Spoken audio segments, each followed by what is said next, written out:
ED ഉദ്യോഗസ്ഥരുടെ വാഹനം ആക്രമിച്ച പ്രവർത്തകരുടെ നടപടിയെ ന്യായീകരിച്ച CPIM.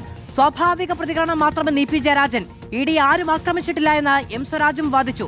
എന്നാൽ പിണറായി വിജയനെ കുറ്റപ്പെടുത്തിയായിരുന്നു കോൺഗ്രസ് നേതാക്കളുടെ പ്രതികരണം.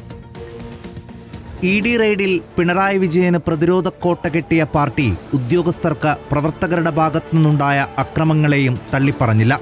പ്രവർത്തകരുടേത് സ്വാഭാവിക പ്രതികരണമെന്നും വീഴ്ച പോലീസിന്റേതാണ് എന്നുമാണ് നേതാക്കളുടെ പ്രതികരണം. ക്ഷുഭിതരായ ഒരു ജനക്കൂട്ടം, ആ ജനക്കൂട്ടത്തിന് നേരെ കാറുമെടുത്ത് പോകുമ്പോൾ ഏത് ഗാന്ധിയന്മാരും പ്രതികരിച്ചു പോകില്ലേ? ഇത്ര വലിയ ജനക്കൂട്ടം പ്രതിഷേധിക്കാൻ വേണ്ടി നിൽക്കുന്ന സാഹചര്യത്തിൽ ശാന്തത ഉണ്ടായ ശേഷം ഇഡി ഉദ്യോഗസ്ഥർ ഇറങ്ങണമായിരുന്നു.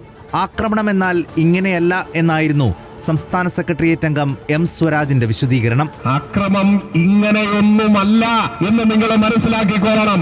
ഇതൊരു അക്രമമേയല്ല. എന്നാൽ മോദിയെ വിമർശിക്കാതെ രാഹുൽ ഗാന്ധിയെ മാത്രം കുറ്റപ്പെടുത്തുന്ന പിണറായിയെയാണ് കോൺഗ്രസ് മന്ത്രിമാർ ചോദ്യം ചെയ്തത്. ഇത്രയും വലിയ ഒരു കേന്ദ്ര ഏജൻസിയുടെ ഒരു അന്വേഷണം നടക്കുമ്പോൾ പോലും അദ്ദേഹം പ്രധാനമന്ത്രിക്കെതിരെയോ നരേന്ദ്രമോദിക്കെതിരെയോ ഒരു വിമർശനം നടത്താൻ തയ്യാറാവാത്തത് എന്തുകൊണ്ടാണ് എന്നാണ് എനിക്ക് മനസ്സിലാവുന്നത്. ഇഡിയുടെ കയ്യിൽ ആവശ്യത്തിന് തെളിവുകൾ കിട്ടിയിട്ടുണ്ടെന്നാണ് BJP നേതാവ് കെ സുരേന്ദ്രന്റെ പ്രതികരണം. News desk reporter.